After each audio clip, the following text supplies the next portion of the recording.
Fast food খাওয়ার ক্ষতিকর প্রভাব হলো দেহের রোগ প্রতিরোধ ক্ষমতা হ্রাস পেয়ে যাবে, হ্রাস পায় এবং রোগের ঝুঁকি বাড়ে। মানে ধর তুই যদি প্রতিদিনই চাউমিন খাস, ফাস্টফুড মানে কি চাউমিন, তারপরে ম্যাগি মানে তেলে ভাজা, হ্যাঁ চপ বোমা সিঙ্গারা, হ্যাঁ এগুলো বলে ফাস্টফুড। তাহলে এগুলো যদি প্রতিদিন খাস, হ্যাঁ তাহলে কী হবে, তাহলে শরীরের যে রোগ প্রতিরোধ ক্ষমতা, শরীরে একটা যদি আমাদের ইমিউনিটি পাওয়ার রয়েছে, এটাকে ইংরেজিতে বলে ইমিউনিটি পাওয়ার, বাংলায় বলে রোগ প্রতিরোধ ক্ষমতা, ওইটা কমে যায়। ওটা কমে গিয়ে কী হয়, স্বাস্থ্যের রোগের ঝুঁকি বাড়ায়, আরও রোগটা বাড়িয়ে দেবে, রোগ হবে নানা রকম। যদি তুই এই সমস্ত ফাস্টফুড এখানে ওখানে বাজার থেকে কিনে কিনে খাস, বা নিজে বানিয়ে ওই ফাস্টফুড জাতীয় এগুলো খাস, এছাড়াও কী হবে না, দাঁত চর্ম, হ্যাঁ চর্ম মানে কি চামড়ার রোগ হবে, দাঁতে পোকা ধরবে, দাঁতের হবে, নানা রকমের দাঁতের রোগ হয়, পাইরিয়া হয়, দাঁতের গন্ধ, মুখে দুর্গন্ধ হয়, সেগুলো হবে। হাড়ের রোগ হবে, ত্বকের বিভিন্ন সমস্যা সৃষ্টি হবে। হাড়ের মানে কি, হাড়ে ক্যালসিয়াম পাবি না, ফলে হাড়গুলো সব ব্যথা করবে, গা হাত পা খালি ব্যথা করবে বিশাল।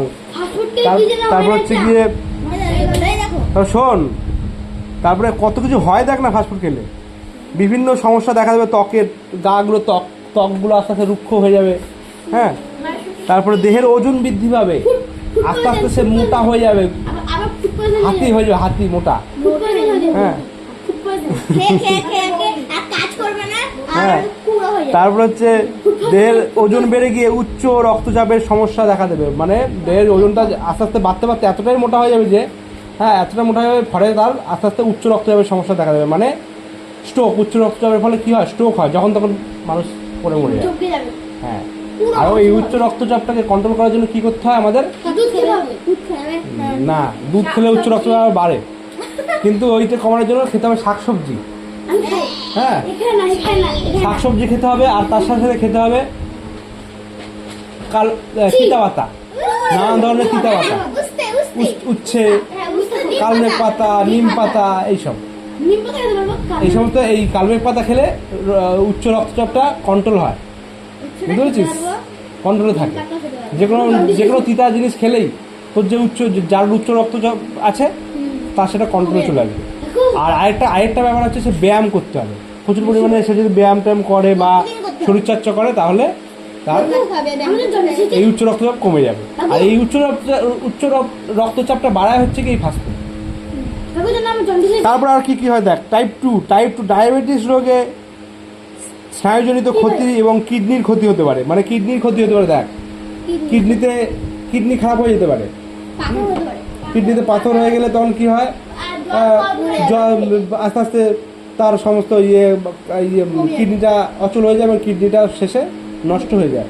ফলে তার যদি কিডনি নষ্ট হয়ে যায় তাহলে কী হবে, কোনো কিছু হজম হবে না, জল খাবি খালি ঘন ঘন পেচ্ছাপ পাবে, হ্যাঁ মানে কিডনি সমস্যা হলে বহু সমস্যা, মানে পেটের ভিতরে একটা কিছু সমস্যা গেলে বহু সমস্যা। এই কিডনি সমস্যা আরও অনেক, এই ফাস্টফুড ছাড়াও আরও অন্য খেলেও হয়, যেমন ধর এই মদ, সিগারেট, বিড়ি এগুলো খেলেও কিডনি সমস্যা আস্তে আস্তে হয়, কারণ এগুলোর মধ্যে সব নানান রকমের ক্ষতিকারক সব থাকে, হ্যাঁ কেমিক্যাল, মানে ক্ষতিকারক জিনিস থাকে। এই তামাকটা হচ্ছে সবচেয়ে ক্ষতিকারক, ঠিক আছে। তারপর হচ্ছে গিয়ে, তারপর দেখ না এই ফাস্টফুড খেলে আর কী হয় দেখ, ফাস্টফুড খেলে কী হয় দেখ, কিডনির ক্ষতি হয়, বেদনাদায়ক হতে পারে কিডনিটা, শরীর সুস্থতা ও স্বাভাবিকতা হারিয়ে যাবে, শরীরের যে সুস্থতা, তুই যে ভালো আছিস সেটা হারিয়ে যাবে, সুস্থতা, এবং মানে তুই খালি তোর সমস্যা দেখা যাবে, নানান রকম সমস্যা দেখা যাবে, সুস্থ থাকতে পারবি না। অস্বাভাবিক দৈহিক বৃদ্ধি ও রোগ প্রতিরোধ ক্ষমতা হ্রাস পায়। মানে তোর যে বললাম, অস্বাভাবিকভাবে দৈহিক বৃদ্ধি, মানে মোটা সোটা হয়ে, হ্যাঁ হাঁপিয়ে যাবি, হ্যাঁ দৌড়াতে পারবে না, সে অল্প সময়ের মধ্যেই সে হাঁপিয়ে যাবে, বুঝতে পেরেছিস, অল্প সময়ে হাঁপিয়ে যাবে, দৌড়াতে পারবে না। তারপর হচ্ছে গিয়ে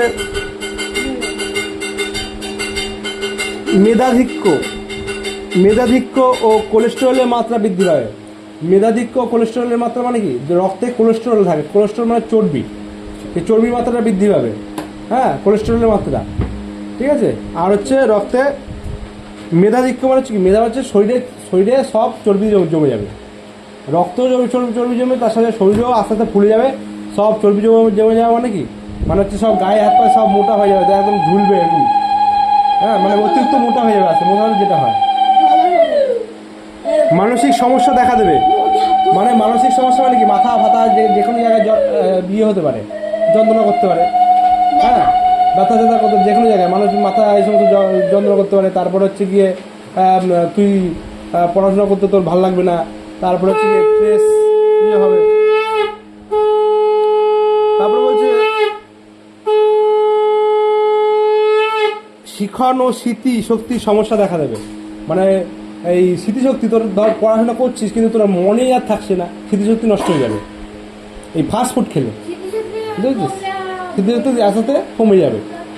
যেমন ধর মোবাইল দেখলে অতিরিক্ত স্মৃতিশক্তি কমে যায়, সেরকম ফাস্ট ফুড খেলেও স্মৃতিশক্তি কমে যায়। আমার ছোটো নয় জন্য, যখন আস্তে আস্তে আস্তে আস্তে তোদের মতো হয়ে যাবে, বড় হয়ে যাবে, তখন আস্তে আস্তে দেখবি এই মোবাইল দেখবি আর সব মাথা থেকে বেরিয়ে মানে নষ্ট হয়ে যাচ্ছে। মোবাইলে ফলে মাথাতে আমাদের কিছু মনে থাকে না, খালি মোবাইলে যেটা দেখি সেগুলোই মনে থাকে, আর চোখ তো খারাপ হয়, তার সাথে সাথে স্মৃতিশক্তি নষ্ট করে। এই জন্য মোবাইল একটু কম দেখতে হবে, একদম অল্প পরিমাণে, যেটা তোর দরকার সেটুকু দেখতে হবে। ধর পড়াশোনার দরকার সেটা দেখতে হবে। তারপর হচ্ছে গিয়ে ওই বললাম স্মৃতিশক্তি নষ্ট হয়ে যায় এই খেলে। দেহের সোডিয়ামের ভারসাম্য নষ্ট হয়, দেহে নুনের পরিমাণের যে নুনের মধ্যে কি থাকে, সোডিয়াম, সেই সোডিয়ামের ভারসাম্যটাই নষ্ট হয়ে যাবে। মানে দেহে আর নুন খায় না সেটা আলাদা, সোডিয়াম নুনের মধ্যে সোডিয়াম থাকে, নুন খায় না সেটা আলাদা। নুনের মধ্যে সোডিয়াম থাকে, আর ওই সোডিয়ামটা পাবে না যদি সে নুনটা না খায়। এর জন্য নুন অল্প টল্প হলেও তোর মাঝে সাঝে খেতে হবে। যেমন ধর এক সপ্তাহ অন্তর একবার খেলি, বা তুই দু তিন দিন অন্তর একবার খেলি, বা দিনে একবার খেলি, তাহলে অসুবিধা নাই। কিন্তু তুই যদি নাই খাস তখন আবার না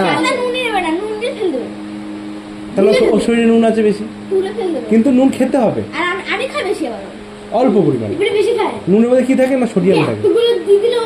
তারপরে কি বলছে, সন্তান ধারণ ক্ষমতা বাধাপ্রাপ্ত হবে। দেখ না কি হয়, এই সন্তান ধারণ ক্ষমতা বাধাপ্রাপ্ত হবে। এই মদ বিড়ি সিগারেট এগুলো খেলেও কিন্তু সন্তান ধারণ ক্ষমতা বাধাপ্রাপ্ত হয়। মানে কোনো মেয়ে যদি এটা খায়, এগুলো মানে ফাস্টফুড, মেয়েরা তো ধর মদ বিড়ি সিগারেট এগুলো খায় না, ওগুলো খেলে তো এই সমস্যা যা হবে। আর হচ্ছে তার সাথে সাথে এই ফাস্টফুড খেলেও মানে এই বাচ্চা হওয়ার যে ক্ষমতা, মানে মেয়েদের যে বাচ্চা হয় সন্তান, আস্তে বড় হলে সন্তান ধারণের যে ক্ষমতা সেটা নষ্ট হয়ে যাবে, ফলে তার সন্তান হবে না। বুঝতে পেরেছিস? ফাস্টফুড যদি বেশি খায়, হ্যাঁ। আর হচ্ছে আর ওই বললাম এই মদ বিড়ি সিগারেট খেলেও তাই, যদি মেয়েরা খায় তাহলে এই সন্তান বাচ্চা হওয়ার সমস্যা দেখা দেয়। বুঝতে পেরেছিস? এর জন্য মেয়েদের এই সমস্ত, মেয়েরা এমনি তো খায় না, খুব কম মেয়েরাই খায় না, খুব কম মেয়েরাই খায় মদ। সব মেয়েরা কি খায় নাকি? তাই মদ বিড়ি সিগারেট সব মেয়েরা খায়, এগুলো ছেলেরা বেশি খায়। আর ছেলেদের সমস্যা নাই তো, আর ছেলেদের তো আছে, সেটা আলাদা সমস্যা। কিন্তু বাচ্চা হওয়ার যে সমস্যাটা, সেটা এই ফাস্টফুড খেলে আর মদ বিড়ি সিগারেট খেলে হবে। বুঝতে পেরেছিস? মানে বাচ্চা হবে না। এবার তারপরে এটা দেখ, তারপর হচ্ছে গিয়ে তোদের এখনই এই সমস্ত বই দিয়েছে, কারণ কি এখন থেকে তোদেরকে শোন, এই সমস্ত এখনই বই দিয়েছে, কারণটা হচ্ছে এই সমস্ত এখন থেকে তোদেরকে জানাচ্ছে যে এগুলো খেতে না, বা খেলেও কম খেতে। বুঝতে পেরেছিস? তারপর 13 নম্বর হচ্ছে স্বাস্থ্য ঝুঁকি বাড়ে এবং ফাস্টফুডের আসক্তি সমস্যা সৃষ্টি হয়। স্বাস্থ্য খারাপ হয়ে যায়, ফলে সে মারাও যেতে পারে কিন্তু, এবং আসক্তি হয়ে যাবে একটা। এই ফাস্টফুড খেতে খেতে একটা টাইমে তোর মনে হবে হ্যাঁ জন্ডিস হয়ে যাবে। ঠিকই বলেছি। তারপর বলছে রক্তের শর্করার মাত্রা ও শ্বাস প্রশ্বাসের সমস্যা ও হার্টের সমস্যা দেখা দেয়। রক্তে হচ্ছে শ্বাস প্রশ্বাসের সমস্যা, মানে দেখবি দম লেগে যায় খুব, মানে অল্পতেই খালি দম লেগে যাবে এই ফাস্টফুড খেলে। মানে অতিরিক্ত পরিমাণে যদি এই ফাস্টফুড আর বিড়ি সিগারেট আলাদা, ফাস্টফুড খেলেই হয়। আর যদি খাওয়া হয় তাহলে কী হবে, যে অতিরিক্ত পরিমাণে দেখবি শ্বাস প্রশ্বাসের কষ্ট, মানে শ্বাসকষ্ট হয়। আর তার সাথে সাথে রক্তে শর্করা বেড়ে যাবে, বললাম যে শর্করার পরিমাণ বেড়ে যায়, এবং হার্টের সমস্যা হবে। মানে আমাদের যে হার্ট, মানে আমাদের হৃৎপিণ্ড যে লাফায় ধুধু করছে আমরা, যার ফলে আমরা বেঁচে আছি, হ্যাঁ, সেই হাড়টাকে কমজোরি হয়ে যায়, ফলে আস্তে আস্তে অল্প বয়সে তার ওই তো হ্যাঁ অল্প বয়সে তার নানান রোগের সমস্যা হয়। মৃত্যু অত সহজে হয় না মানুষের, হবে রোগ হয়ে যাবে এসব ব্যাপার, বুঝতে পেরেছি? মানুষ হবে হ্যাঁ ওই যে ইয়েতে একটা ওই কী বলে আমাদের একটা ইয়ে আছে, ওই আমাদের আত্মীয় নয় ওই কাটোয়ার, হ্যাঁ দিয়ে ও মানে প্রচুর পরিমাণে ড্রিঙ্ক করতো, মানে ইটি করতো, দিয়ে এখন এমন একটা রোগে ওর বেশি বয়স না, ওই 31 বছর বয়স, দিয়ে এমন অবস্থা হয়ে গেছে ওর, মানে অতিরিক্ত মানে বেশি বেশি করে খেত, হ্যাঁ দিয়ে তারপরে ওর এমন অবস্থা হয়েছে এই তো 2 দিন আগে মরলো, দিয়ে এমন রোগ হলো ওকে আর বাঁচানোই গেল না, সব নষ্ট হয়ে গেছে, ভিতরে সব সিস্টেমটাই নষ্ট হয়ে গেছে, হ্যাঁ পুরো সব নষ্ট হয়ে গেছে, দিয়ে ওকে আর বাঁচানোই গেল না। আমারও খুব খারাপ লাগলো, ছেলে কিন্তু মানে ভালো ছিল, মানে ব্যবহারটা আমার ভালো ছিল লোকটার, হ্যাঁ ব্যবহারটা ভালো ছিল, আমার সাথে দেখা হতো, হ্যাঁ ভাই ভালো তো, হ্যাঁ মানে মায়ের সাথে যখন দেখা যখন ও ভালো জ্ঞানে থাকতো, হ্যাঁ যে শুনলাম কদিন আগে মরে গেল, এই বয়সে যদি মরে যায় তারা কী করবে।